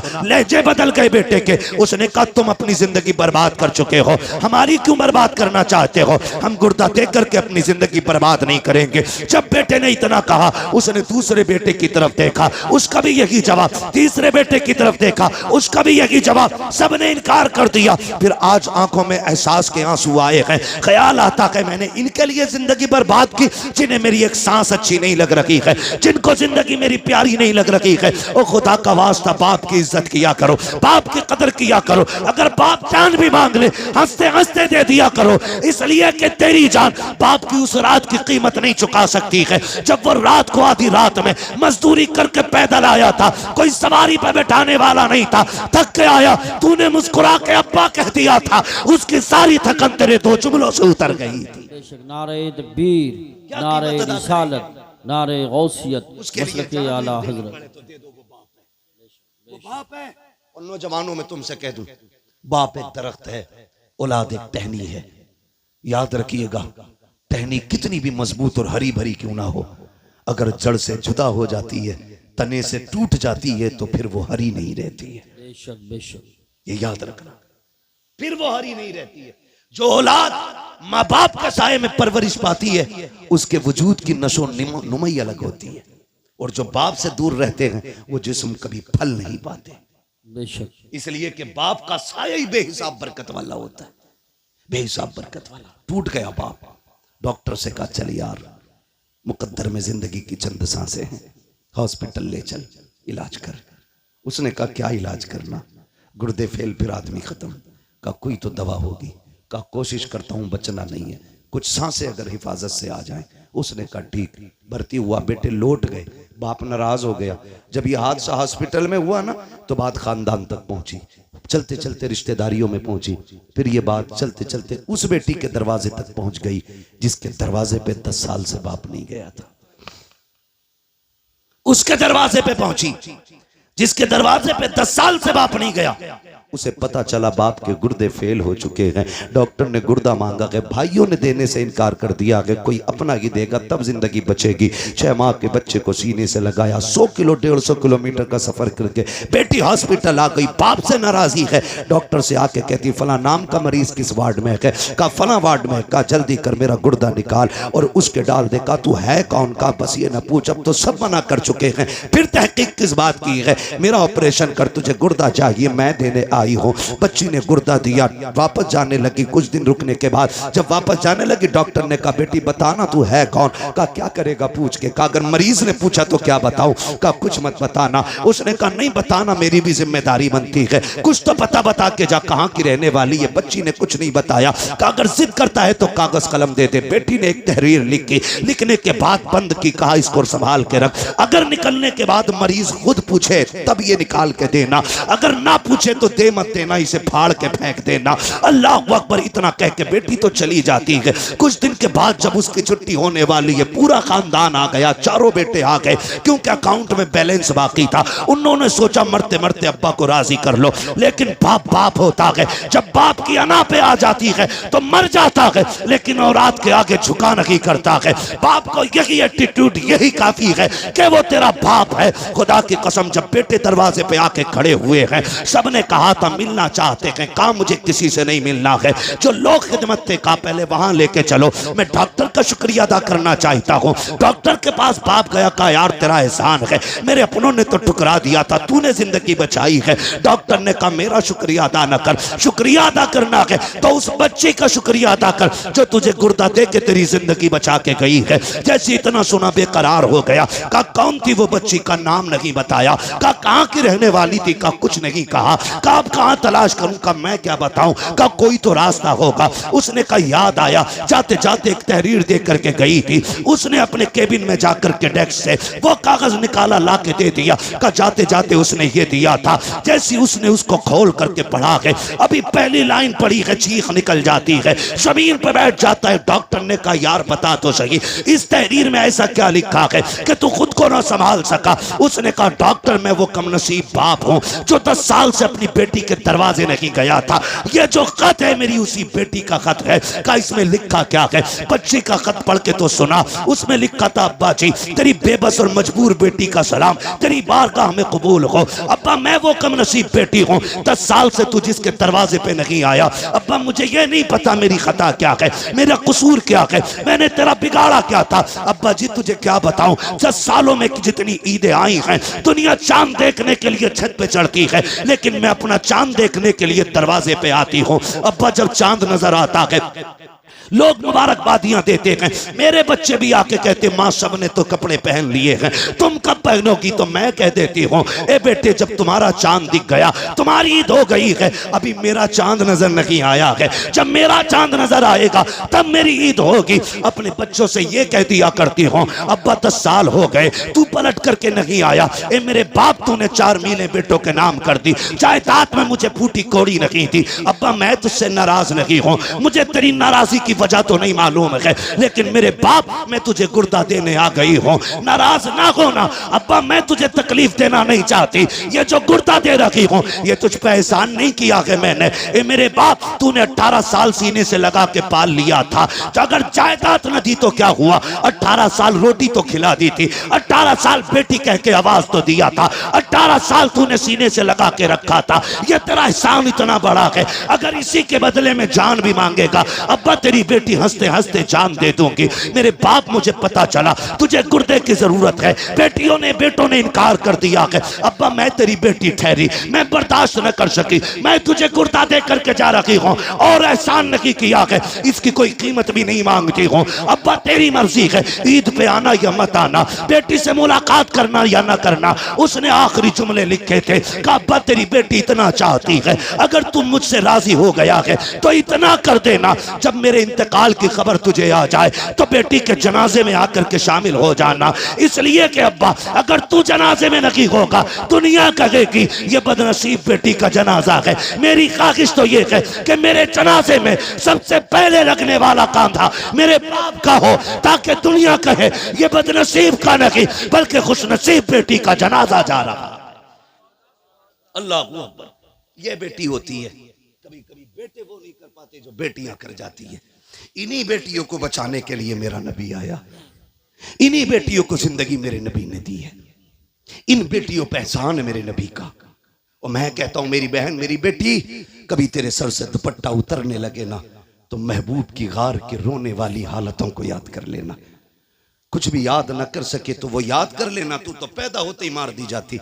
ये जो घर में तेरी खिलखिलाहट और तेरी मुस्कुराहट है, खुदा की कसम ये मेरे नबी के सदके में बची हुई है, मेरे हुजूर के सदके से बची हुई है। हुजूर ने कितनी इज्जत दे दी, तुझे बाप मार देता था माथे पे पसीना तक नहीं आता था, जिस दिन से मेरे नबी ने कहा मेरी बेटी मेरे जिगर का टुकड़ा है, जाओ 80 साल का बुढ़ा भी रक्षा चला रहा है उससे पूछना अब्बा ये उम्र लक्ष्य की तो नहीं है, वो कहेगा अल्लाह ने एक बेटी और दी है, घर में रह गई है, बस एक तमन्ना है उसके हाथ पीले कर दूं। खुदा की कसम आज 80 साल का बेटा मुस्कुरा के लोगों का बोझ खींच रहा है, उससे पूछ क्यों खींच रहा है, वो कहेगा मेरे नबी ने कहा है जिसने बेटी को इज्जत से रुखसत कर दिया उसकी जन्नत की जमानत मदीने वाला देके जा रहा। अल्लाह अकबर, ये इज्जत है मेरे महबूब के सदके में। लोगों हमें होश से काम लेने की जरूरत है, जिस नबी के सदके में हमें माँ मिली है, बेटी मिली है, बहन मिली है, बाप मिला है, रिश्तों की इज्जत मिली है, कदर मिली है, अपनों की पहचान मिली है, हमारे उस नबी को हमारे होते हुए कोई कुत्ता भौंक दे हो ही नहीं सकता, हो ही नहीं सकता है। हम तो कहते हैं हुकूमत वक्त को भी दो टोक फैसला करना चाहिए, जी जी जी, दो टोक फैसला करे हुकूमत वक्त, या तो ये कहे हम इसको कैद नहीं करेंगे या सजा नहीं देंगे, और अगर मुल्क में संविधान है, अदलिया नाम की कोई चीज है, तो सबसे पहले इस कुत्ते को उठा के फांसी के फंदे पे चढ़ाओ। बेशक बेशक, इसलिए कि मैं नहीं, पूरी दुनिया, और दुनिया का सबसे बड़ा पेज गूगल, जाके सर्च करो सबसे अच्छा इंसान कौन है, सबसे ऊपर लिखा जाता है, गूगल पे सर्च करोगे लिख के आता दुनिया के सबसे अच्छे इंसान को मोहम्मदुर रसूलुल्लाह कहा जाता है। सुभान अल्लाह माशाअल्लाह। बस मजबूर ना करें किसी को रोड पे निकलने के लिए, मजबूर ना करें किसी को रोड पे उतर करके गुस्सा दिखाने के लिए। अगर तुम्हारे हाथ में इख्तियार है तो फिर इंसाफ करो, और इंसाफ यह है कि इस कुत्ते को उठा के फांसी तक पहुंचाओ। बेशक, वरना मुंह में हमारे भी जबान है, बोलना हमें भी आता है, लेकिन हमारा मजहब किसी के मजहब के खिलाफ बकवास करने की इजाजत नहीं देता। जी जी जी, बेशक। गूंगे नहीं है, सच ये कह के जिन पत्थरों को हमने सिखाई थी गुफ्तगू, जब बोलने लगे तो हम ही पे बरस पड़े। जी जी, सही बात। जिनकी औकात दो कौड़ी की भी ना हो, वो मेरे नबी के खिलाफ भौंके। खुदारा आपसे मेरी इतनी गुजारिश है, अपने हुजूर के लिए सारे झगड़े मिटा के एक जगह आओ, एक सफ में खड़े हो, खानदानी झगड़े खत्म, रिश्तों के झगड़े खत्म, दौलत के खत्म, ये आने जानी है, कोई मतलब नहीं है। और किसी की कब्र में कोई सोने का ताबूत नहीं रखेगा, किसी की कब्र के सराहने चांदी का सराहना नहीं लगना है। सबके लिए वही मिट्टी वाली जमीन, बेशक वही जमीन है। फर्क सिर्फ इतना है, जो हुजूर के लिए जिएगा उसकी कब्र जन्नत बनाई जाएगी, और जो हुजूर से बिछड़ के जिंदगी जिएगा उसकी कब्र अंधेरे का गड्ढा बनाया जाएगा। बेशक तुम्हारे हाथ में है कब्र अंधेरी रखनी है कि रोशन रखनी है। मशवरे के तौर पे मैं ये कह के जाऊंगा, ज़मीन मैली नहीं होती, ज़मन मैला नहीं होता, मोहम्मद के गुलामों का कफन मैला नहीं होता। हुजूर से गुलामी का सच्चा वादा करें, एक ही सफ में खड़े हो जाएं, फुरूई इख्तलाफात से निकल आएं, अपने असल मुद्दे पे नज़र रखें। हमारा सब कुछ हमारा नबी है। मैं तो खुदा की कसम खा के कहता हूँ, जो उनकी इज्जत पे आँच आई, हम अपनी इज्जत का क्या करेंगे भाई? जब उनकी इज्जत महफूज नहीं तो हमारी इज्जतों का होना क्या है? हमारी तो इज्जत भी हुजूर की चौखट से है, हमारा सब कुछ हुजूर से है। नौजवानों, अपने महबूब के लिए आवाज उठाना हमारा हक है।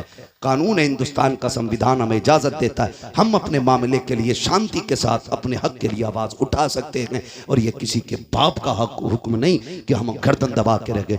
हमारे मकान जले, हम बर्दाश्त करते रहे, हवेलियां तोड़ी गई, बर्दाश्त किया। हुजूर के खिलाफ कोई भौंके बर्दाश्त नहीं किया जाएगा, इसलिए कि सब कुछ हमारा हमारा नबी है, सब कुछ हमारा है। मेरे इमाम ने कहा था, जमीन व जमा, अल्लाह आपको सलामत रखे, दीन पे मजबूती से कायम रहे। दीन पे अदद फरमा रहे हैं कि मुर्तद होने का मामला बड़ी तेजी से है, तो उसके लिए मैं तो सबसे आसान काम समझता हूँ, निकाह जल्दी करो और आसान करो, जल्दी करो और आसान करो। देर इसलिए हो जाती है कि लल्ला पैरों पे नहीं खड़ा हुआ है, मुश्किल इसलिए है कि डिमांडें बढ़ रही हैं। पैरों पे खड़ा हो गया तो 20 लाख मांग रहे हैं, और अगर ये पैरों पे खड़े होने से पहले कर दें तो 20 लाख मांगने की फिर उसकी जरूरत भी नहीं होगी।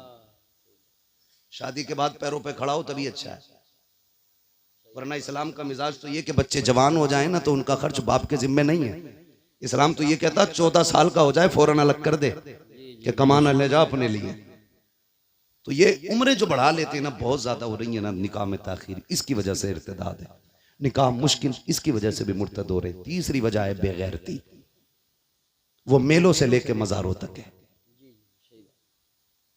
बुरा ना मानिएगा, मैं बरेलवी हूं और टनाटन सुन्नी हूं, इसलिए कि मैंने जिस बाप के आंगन में आंख खोली है ना, वो भी टनाटन सुन्नी है। हम कच्चे लोग नहीं है, पक्के लोग। मगर खैरियत जो है ना, मज़ार से लेकर के बाजार तक, शादी से लेकर मेले तक, कहीं कोई खैरियत नहीं है। सगा भाई ऐसी ड्रेस बहन को लाके देता है कि देखने वाले को गैरत आती है, लाने वाले भाई को गैरत नहीं आती। सही बात, सच्ची बात नहीं है। किसी वलीमे में खाना खाने चले जाओ तो गैरत से ही पेट भर जाता है, रोटी तो हाथ भी नहीं लगती।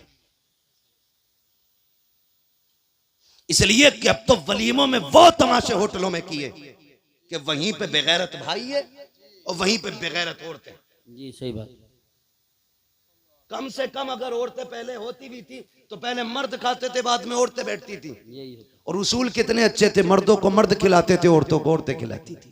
अब तो बेगैरती का जनाजा, गैरत का जनाजा इतना निकल गया है कि मर्दों को लड़कियां नाश्ता करा रही हैं और लड़कियों को लड़के नाश्ते करा रहे हैं।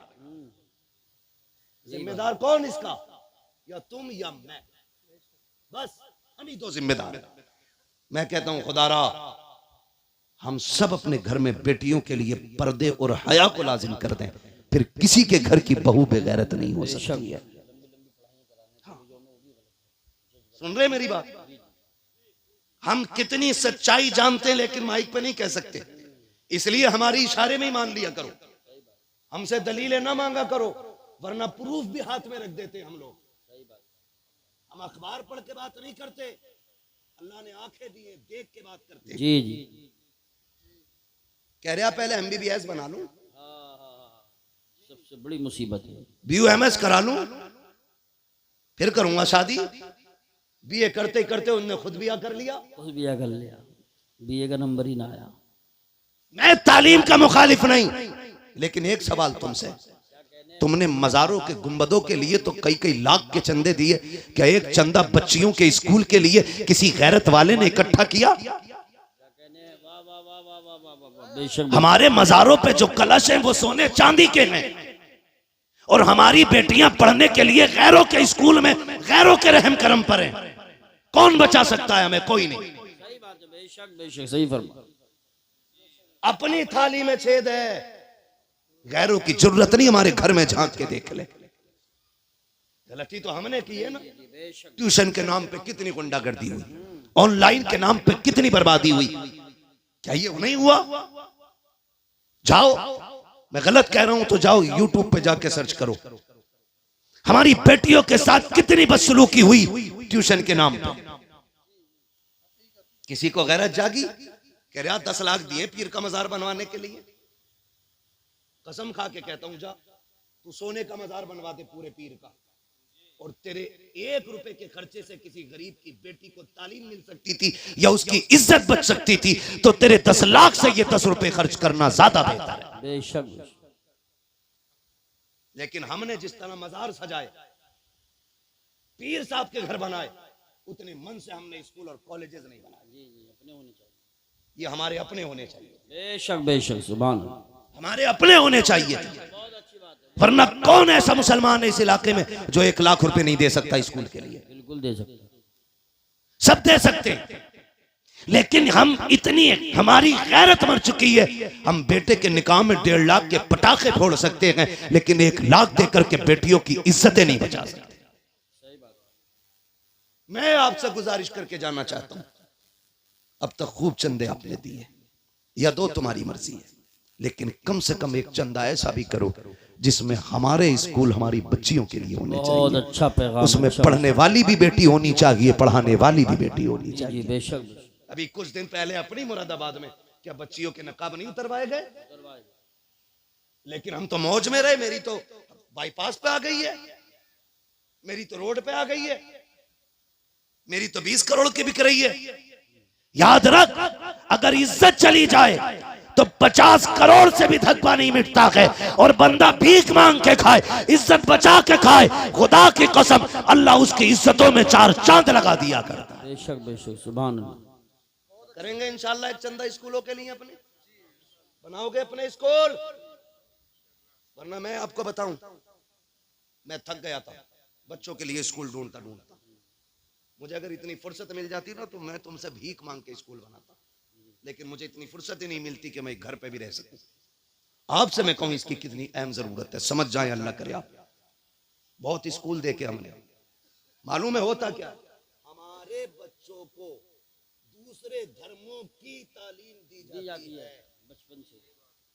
जी जी, यही बात है, गलत नहीं कह रहा हूं। कान तब खड़े होते हैं जब हमारे बच्चे आके घरों में भजन गाते हैं। सही बात। ये क्यों का हमारी मैडम ने सिखाया है। हाँ, बिल्कुल सही फरमा, गलत नहीं कह रहा हूं। और हम यूं चादर ओढ़े सो रहे हैं। याद रखिएगा, बिल्ली की आंख बंद कर, कबूतर की आंख बंद कर लेने से बिल्ली का खतरा टल नहीं जाता है।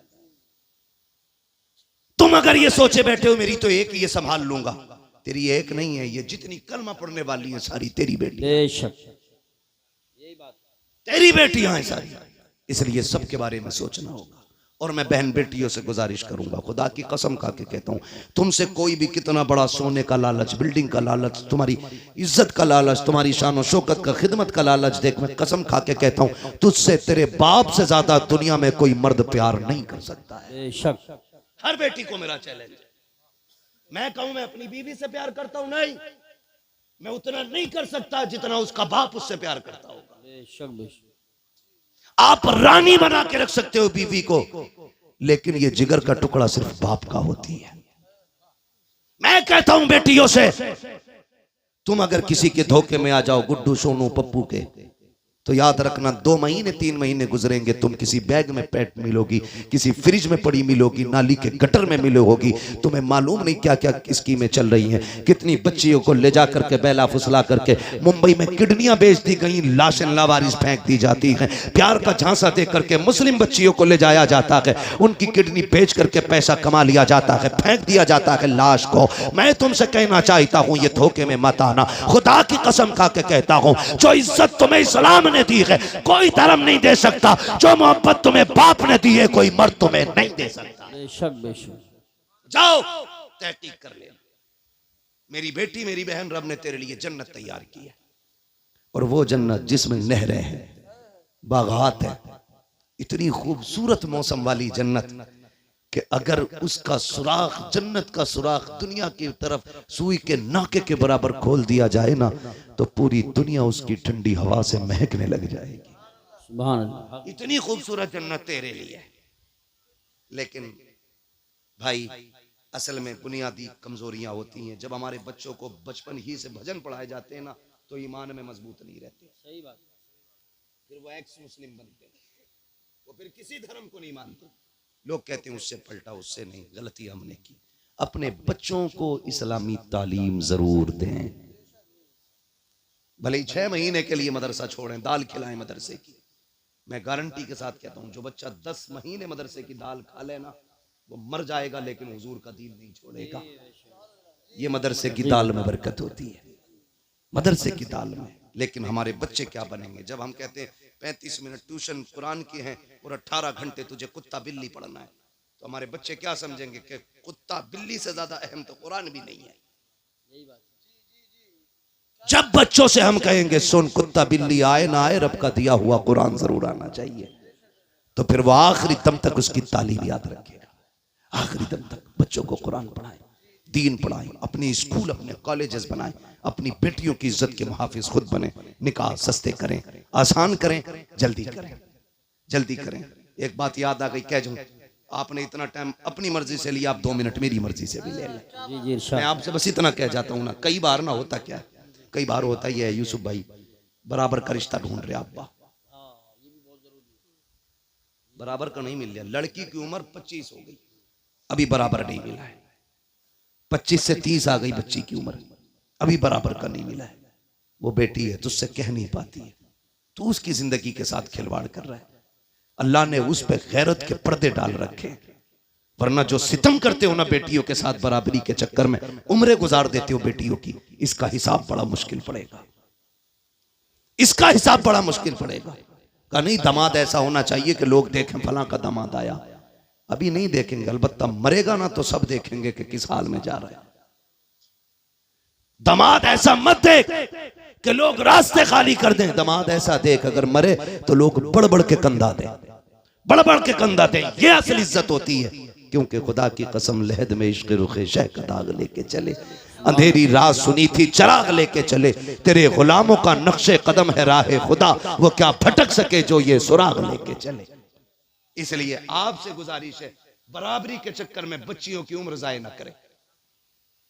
अगर आप सिर्फ इस पे कंट्रोल कर लें, वक्त पे बच्ची और बच्चियों की शादियां करने लगे, तो बहुत सारी बुराइयों का दरवाजा बंद हो जाएगा। करेंगे इंशाअल्लाह। लक़द कान लकुम फी रसूलिल्लाहि उस्वतुन हसना, मेरे महबूब की जिंदगी आपके लिए बेहतरीन नमूना है। बेटियां पर्दे को लाजिम कर दें, मर्द हया को लाजिम कर दें। शादी ब्याह में बच्चियां ले जाना जरूरी नहीं है, जो काम मर्दों के करने के वो मर्द करें, जो बेटियों के करने वो बेटियां करें। बारातों का इस्तकबाल, जूस का गिलास, दूध का डब्बा बंद कर, ये कोई लुल्ल लंगड़ा नहीं आया है जो इसे तू खिलाएगी तो खाएगा। अल्लाह का शुक्र है दौड़ दौड़ के निकाह कर रहा है, तो ये भाग के लूला लंगड़ा नहीं है कि अपने हाथ से पिला रही है। गैरत वाली बन। सुनो, जिन मर्दों का इस्तकबाल औरतें करती हैं वो मर्द नहीं, वो हिजड़े होते हैं, और जिन मर्दों का इस्तकबाल मर्द करें वो मर्द हुआ करते हैं, और जिन औरतों को मर्द खिलाते हैं वो गैरत वाली नहीं बेगैरत होती हैं। उनकी गोद से हाफिज कारी सलाहुद्दीन नहीं आते हैं, डांसर पैदा होते हैं, शैतान पैदा होते हैं। बेटियां गैरत वाली होती हैं तो फिर औलाद भी इज्जत वाली पैदा हुआ करती है। बेशक बेशक, सुभान अल्लाह। करेंगे इंशाअल्लाह, ऐसा इंशाअल्लाह वादा करें इंशाअल्लाह। नबी के दीन पर मजबूत रहिएगा, मजबूत रहिएगा, और ये कभी ना सोचिए हालात खराब हैं। इसे खराब नहीं कहते। इससे ज्यादा हालात तो तब खराब थे जब खाली 39 लोग ईमान लेके आए थे। जी जी बेशक। इससे ज्यादा खराब थे। इससे भी ज्यादा खराब तब थे जब 313 बदर में उतरे थे। हमें हालात से न डराना, हम मौत की आंखों में आंखें डाल के बात कर सकते हैं, इसलिए कि हम जानते हैं हम यहां जीने के लिए नहीं, हम हुजूर के नाम पे मरने के लिए आए हैं। जिन्हें जिंदगी प्यारी है वो जिंदगियों में रहे। अल्लाह हमें हुजूर की गुलामी में रखे। उससे बेहतरी जिंदगी नहीं हो सकती जो हुजूर के नाम पे कुर्बान हो जाए, हुजूर के नाम पे कुर्बान हो जाए। सारी वादा करते हैं वफा करेंगे हुजूर से इंशाअल्लाह। इंशाअल्लाह वादा करें, सारे लोग करें वादा, जितने लोग करते हैं वफा करेंगे हुजूर से। हुजूर की वफा की पहली बुनियाद यह है हम आपसी इख्तिलाफात खत्म करेंगे इंशाअल्लाह। इंशाअल्लाह वादा करें इंशाअल्लाह। एक दूसरे को माफ करेंगे, इंशाअल्लाह। एक दूसरे से माफी मांगेंगे। अल्लाह ताला हमें हमारे वादे पे कायम रखे। लक़द कान लकुम फी रसूलिल्लाहि उस्वतुन हसना। मेरे महबूब की जिंदगी आपके लिए बेहतरीन नमूना है। हुजूर के तरीके पे जियो, ये भी कामयाब जिंदगी, वो भी कामयाब जिंदगी हो जाएगी। बस जो हुए गलत उनको माफ फरमाए रब्बे कायनात। जिंदगी ने दिया साथ, फिर होगी मुलाकात। चमन रहा, फूल खिलेंगे, जिंदगी रही, फिर मिलेंगे। मुसाफिर हम भी, मुसाफिर हो तुम भी, किसी मोड़ पर फिर मुलाकात होगी। फकीरान आए सदा कर चले, सदा खुश रहो ये दुआ कर चले। सारे लोग कलमा शरीफ पढ़ लीजिए, ला इलाहा इल्लल्लाहु मुहम्मदुर रसूलुल्लाह, अस्तगफिरुल्लाह रब्बी मिन कुल्ली ज़ंबिन व अतूबु इलैहि। अस्सलामु अलैकुम व रहमतुल्लाहि व बरकातुहू।